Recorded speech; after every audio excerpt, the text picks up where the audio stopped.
қадіріне жете алмай, менмін деген недейлер дәстүрмен өткен бармағын, кеудедегі шабын жан. Кешегі дана бабалардың асыл мұраларын жастардың жүрегіне жеткізу үшін бүгінгі байқау қатысушылары текті сөздің төресін осылайша дәріптеді. Жіпке тізген моншақтай сөз маржанын терген термешілер әндерін әуелете шырқап құлақ құрышын қандырды. Көңіл пернесін де дөп басты. Өмірдің қамшының сабындай қысқа ғана екендігін жырлай отырып, бәрінен де имандылық пен адамдықтың қымбат дүние екендігін көрермен көңіліне жеткізе білді.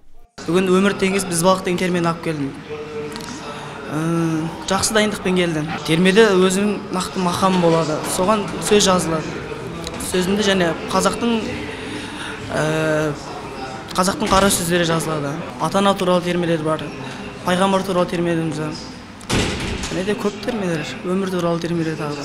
Терме қазақтың дәстүрлі төл өнері. Сөздің төресі естір құлаққа ғибраты мол, нақылға толы. Киелі төл өнерді ұлықтауға келген қатысушылар бір-бірлеп өз өнерлерін ортаға салды. Оларға қойылған талаптар да ерекше болды.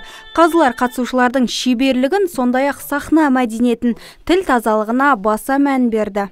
Көпшіліктің көзқарасы, ой түсінігі, бұл медресе дегендегі мақсат тек қана сәлде шапан киіп алып мешітте отырады деген түсінік ол әлде жоқ емес бар.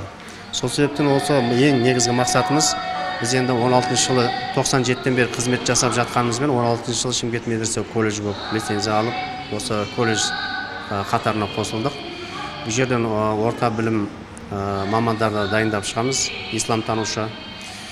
Бұл енді колледж аралық жарыс ұйымдастыруда мақсатымыз біздің Шымкент медресе колледж өз дәстүрлі дінімізді, әдет ғұрпымызды, салт дәстүрімізді, яғни қазақи болмысымызды көрсету мақсатында, яғни бұл әрбір азамат, оқыған азамат елге деген сүйіспеншілігін, махаббаты оянып, әрдайым ел патриоты, Қазақстан патриоты болып өсіп, өнуге үлесін қосады деген сенімде қызмет жасап жатыр. Ұлттық тәрбиеге үстін еткен асыл дінімізді насихаттаудың, ақ пен қараны, жақсы мен жаманды, адал мен харамда ажыратудың құралы болған терме жазу шығармашылығы кейінгі кезде тоқырап қалғандай.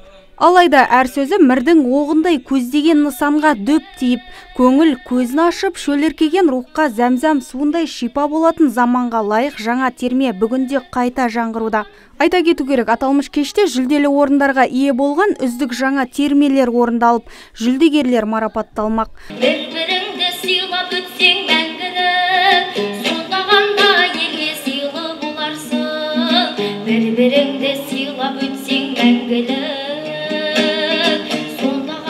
елге сыйлы боларсың.